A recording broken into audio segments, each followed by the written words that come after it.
이상한 알베르게 2 25번째 레온에서 산 마르틴 델 까미노까지 58페이지.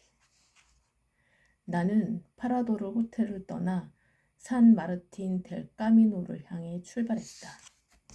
이틀간의 휴식으로 그동안 쌓였던 피로가 많이 풀렸다.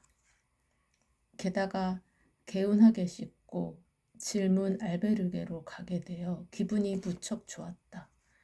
더욱이 오랫동안 기다렸던 질문 알베르게에 가는 날이라 발걸음도 날아갈 듯했다. 나는 건물 옆으로 난 좁은 인도를 따라 한참을 걸었다. 바로 옆 차도에는 차들이 빠르게 달리고 있었다. 레온을 벗어나 라 비르헨 델 까미노로 향하는 길은 고속도로와 자동차 전용도로가 복잡하게 얽혀 있어서 순례자들에게는 조금 위험했다. 나는 지나가는 차를 조심하면서 계속 걸었다. 그때 자동차 한 대가 굉음을 내며 빠르게 지나갔고 내 앞에서 걸어가던 여인이 갑자기 휘청거렸다. 나는 급하게 몸을 움직여 여인을 부축했다. 괜찮으세요? 아휴, 네, 감사합니다. 인사하고 얼굴을 보니 용서의 언덕에서 인터뷰했던 조슈아였다. 용서의 언덕에서 인터뷰했던 분 맞죠? 어머, 그때 그 PD님이시군요. 그동안의 순례길 여정이 힘들었는지 조슈아의 얼굴이 더욱 수척해져 있었다.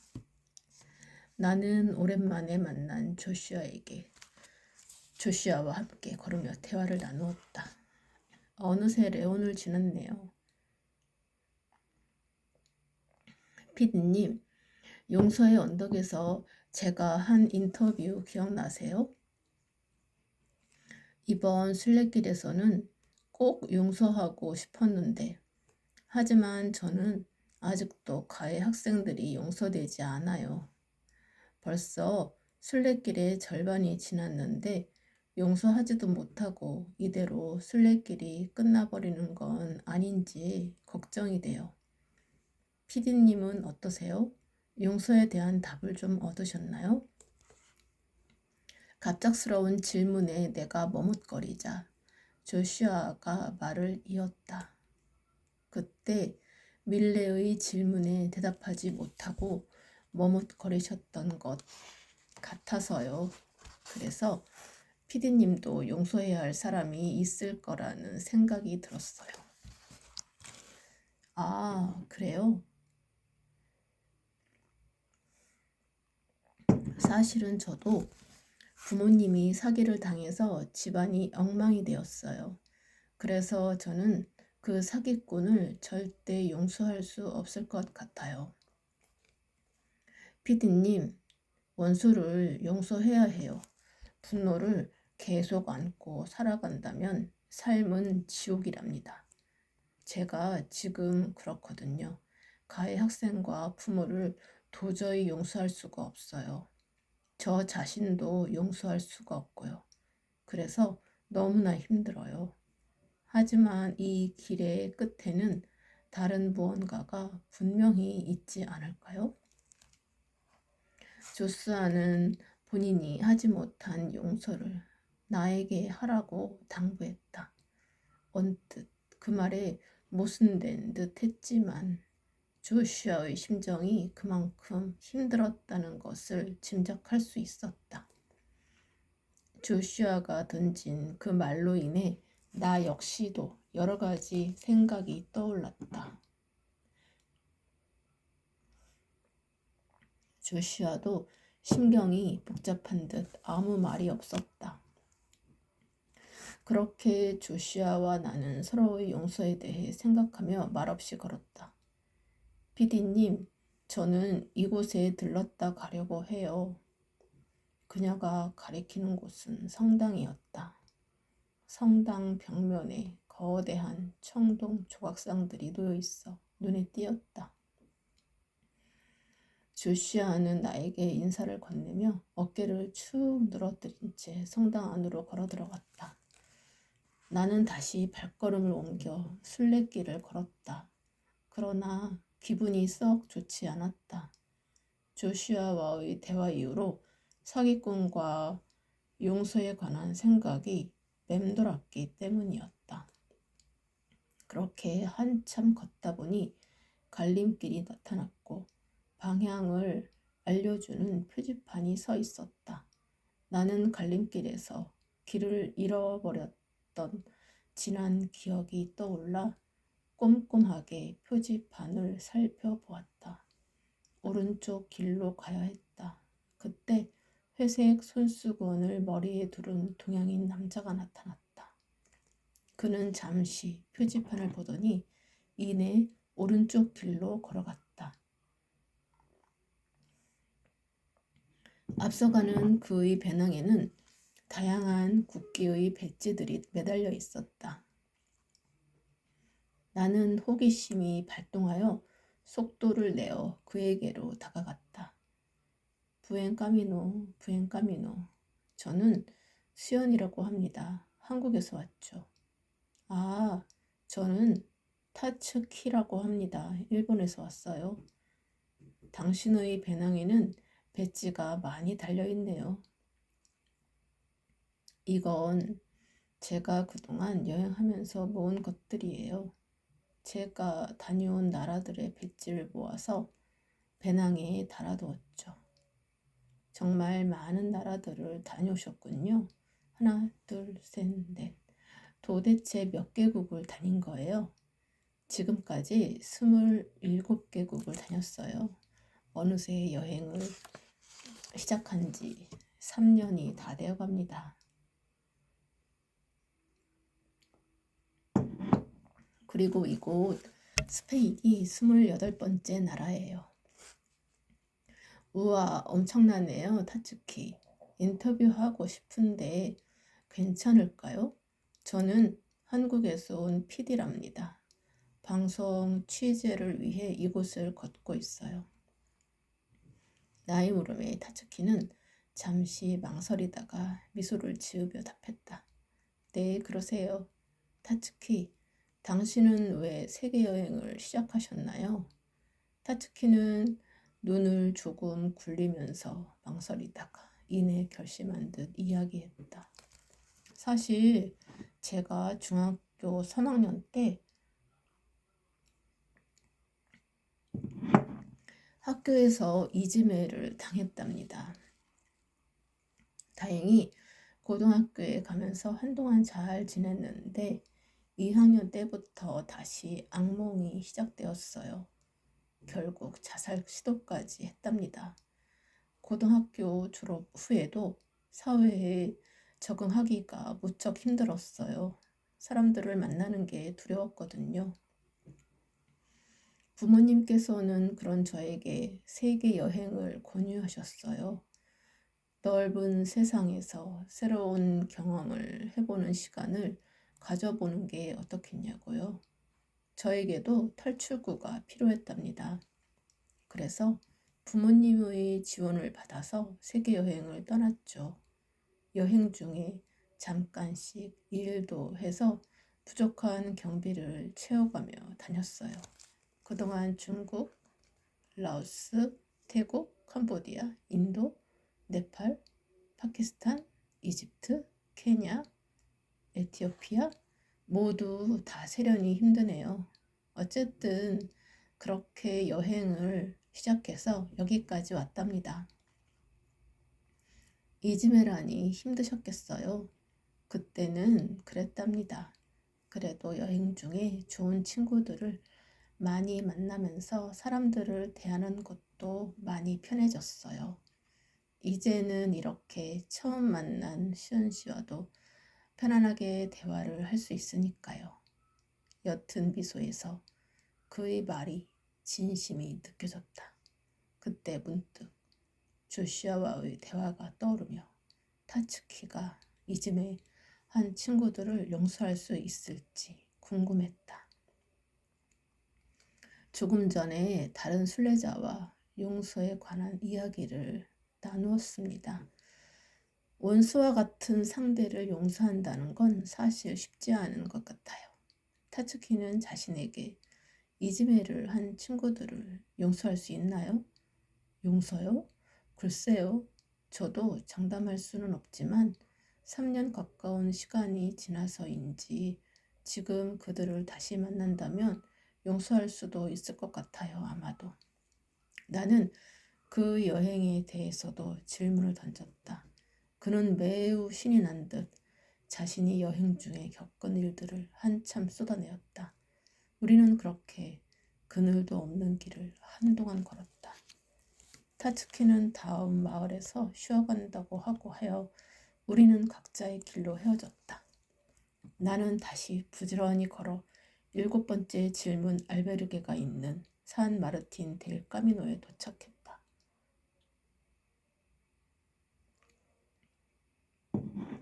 나는 질문 알베르게에 도착하자마자 로고 색부터 봤다. 브라운색이었다. 무슨 의미가 있는지 잘 모르겠지만 지금까지 로고색이 겹쳤던 적이 없었다. 이것도 하나의 콘셉트인가? 다음 질문 알베르게는 무슨 색일까? 그런데 다음 질문 알베르게가 또 있을까? 그동안 알려준 주소만 따라오다 보니 전혀 생각하지 못했는데 질문 알베르게가 마을마다 있는 것도 아닌 듯했고 앞으로도 더 있는지 그건 알 수가 없었다. 나는 체크인하기 위해 데스크로 걸어갔다. 체크인을 마치고 질문 카드를 받아들었다.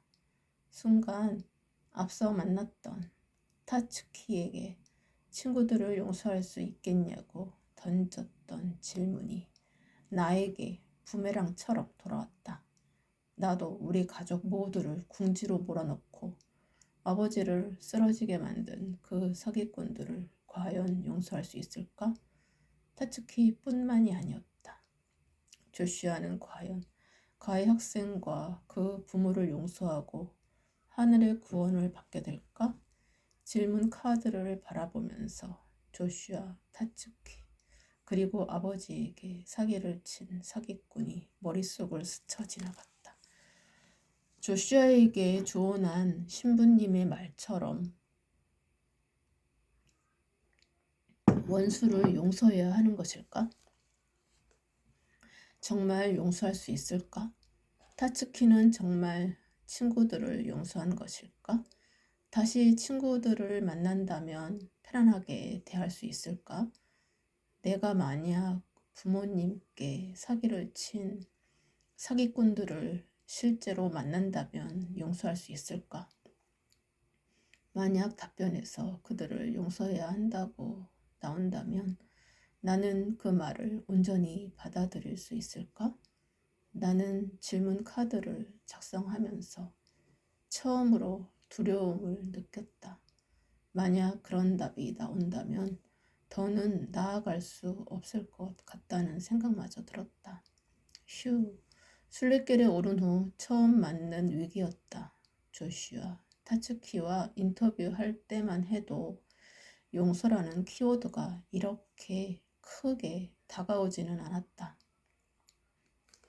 그런데 막상 질문하려고 하니 두려움이 앞섰다. 손이 얼어붙은 듯 써 내려갈 수 없었다. 어떤 답변이 올지도 모르는데 그 답변대로 행동하지 못할까봐 이렇게 두려움을 먼저 느끼다니. 이 질문 알베르게에 대한 신뢰가 언제 이렇게 쌓인 걸까? 로스 아르코스에서는 무작정 따지려고 했는데 지금은 이렇게 고민하고 있으니 누가 주는지도 모르는 답변에 이렇게 출렁이는 데가 신기할 따름이었다.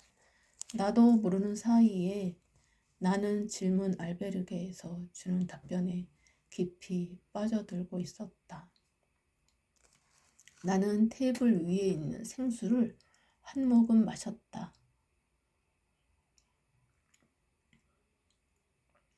복잡한 심경을 정리하기 위해 잠시 눈을 감았다. 그런데 감은 눈꺼풀 위로 카스 타냐레스에서 받았던 답변지가 문득 떠올랐다. 정확한 답은 진실함을 담은 질문을 할 때 얻을 수 있습니다. 그래, 세라는 자신의 아픔을 진솔하게 질문해서 답을 얻었지. 그리고 그 아픔을 숨기는 것이 아니라 남자친구와 공유했고 함께 앞으로 나아갈 동반자를 얻었어. 나는 내 이야기를 하게 되면 사람들이 나를 무시할까 봐, 친구들이 나를 떠날까 봐 두려웠다. 그래서 누구에게도 내가 처해 있는 현실에 대해 말하지 않았다. 세라의 남자친구인 스테판처럼 그렇게 나를 지지해 줄 사람이 있을 것이라고는 생각지 않았다. 가족들조차도 내가 책임져야 할 사람들이라고만 여겼다. 그래서 내가 겪고 있는 심적인 부담, 어려움을 밖으로 꺼내지 않았다. 나는 가족들의 버팀목이어야 했기에 약한 모습을 보이면 안 된다고 생각했다. 그리고 시간이 지나면서 빚도 갚아 나가고 가족들도 안정되고 나 역시도 어느 정도 자리를 잡게 되어서 극복하고 있다고 생각했다. 그런데 막상 오늘 조슈아의 물음에 나는 숨이 턱 막혔다. 결국 내가 혼자 가지고 있던 어려움은 하나도 풀리지 않은 채 내면 깊숙이 가라앉아 있었던 것이다. 이젠 용기를 내어 질문해보자. 차근차근 생각을 풀어가다 보니 그동안 누구에게도 말하지 못했던 나의 속마음을 꺼내어 질문해야겠다고 생각했다. 나는 펜을 집어들고 질문 카드를 써 내려가기 시작했다. What is your question? 오늘은 지금까지 누구에게도 꺼내지 못했던 저의 이야기를 솔직하게 질문하고 싶습니다. 부모님이 사기 당하고 나서 온 가족이 가슴 아픈 경험을 해야 했습니다. 그때까지 아버지도 건실한 분이셨고 저 역시도 특별히 다른 사람들에게 해를 끼치며 살지 않았습니다. 처음에는 왜 그런 아픔이 우리 가족에게 찾아왔는지 도무지 이해되지 않았습니다. 그리고 우리 가족에게 그런 아픔을 준 사기꾼들이 너무도 미웠고 용서할 수 없었습니다. 로스 아르코스에서 답변을 받을 때까지는 말이죠. 그러나 로스 아르코스에서 받은 답변으로 우리 가족이 어려워진 이유는 조금 이해가 되고 있지만 여전히 사기꾼들에 대한 미움은 남아 있습니다. 아니, 솔직히 말하면 미움이 아니라 분노라고 할 수 있습니다. 우리 가족에게 그런 아픔을 주고도 버젓이 잘 살아가고 있다는 것이 도저히 용납되지 않았습니다. 그리고 지금도 그때 일로 병원에 다니고 쇠약해진 아버지를 보면 더더욱 그 사람들을 용서할 수 없습니다. 그런데 순례길에서 만난 사람들이 자신에게 아픔을 준 상대를 용서하려고 애쓰는 모습을 보면서 고민이 되었습니다. 과연 그 사기꾼들을 용서해야 하는 것일까요? 도저히 용서할 수 없을 것 같은데 말이에요. 어떤 이는 자신도 용서하지 못했으면서 저에게 용서하지 않으면 고통이 너무 크니 용서하라고 하더군요. 자신이 얼마나 힘들면 남에게도 그렇게 말할까 싶어서 그 사람의 말이 저에게 큰 울림으로 남았습니다. 정말 우리 가족의 행복을 앗아간 사기꾼을 용서해야 하는 것일까요? PS. 제가 산티아고까지 가는데 질문 알베르게가 얼마나 더 있는지 궁금합니다.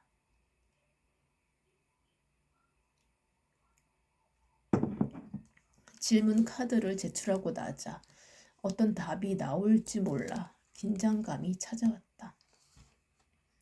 처음으로 나의 속마음을 다른 사람에게 꺼내보는 것이라 더욱 떨렸다. 그리고 여전히 고민되는 한 가지가 있었다. 답변에서 용서해야 한다고 하면 나는 어떡하지? 초조했다. 나는 초조함을 달래기 위해 평소와 같이 옷가지들을 세탁하고 취재 자료를 정리하며 마음을 진정시키려 했다. 하지만 용서라는 단어가 내 머릿속을 떠나지 않았다. 나는 오늘 만났던 조슈아가 다시 생각났다. 그녀는 여전히 가해 학생을 용서하지 못하고 있다고 했다. 그러고는 나에게 용서에 대한 답을 찾았는지 물었다. 조슈아의 질문을 받을 당시에는 몰랐는데 이제와 돌이켜보니 그녀는 자신이 찾는 용서에 대한 답을 나에게서 찾고자 했던 것 같았다. 원수를 용서하지 못하는 것이 비단 조슈아뿐일까? 성경에서는 원수를 사랑하라고 했지만 그게 말처럼 쉬웠다면 왜 오늘날 이렇게 많은 사람들이 원수 때문에 고통스러워하고 방황하는 것일까? 생각이 여기에까지 미치자 조슈아와 타츠키에게 질문 알베르게가 있다는 것을 알려주지 않았다는 것이 후회스러웠다. 그들이 이 질문 알베르게를 모르고 지나칠 것이라는 생각이 들자 안타까웠다. 앞으로도 질문 알베르게가 남아있겠지. 그들도 만날 수 있는 기회가 있으면 좋을 텐데. 설마 이곳이 마지막은 아니겠지? 나는 내일 어떤 답이 나올지 궁금해 좀처럼 잠을 이룰 수가 없었다. 감사합니다.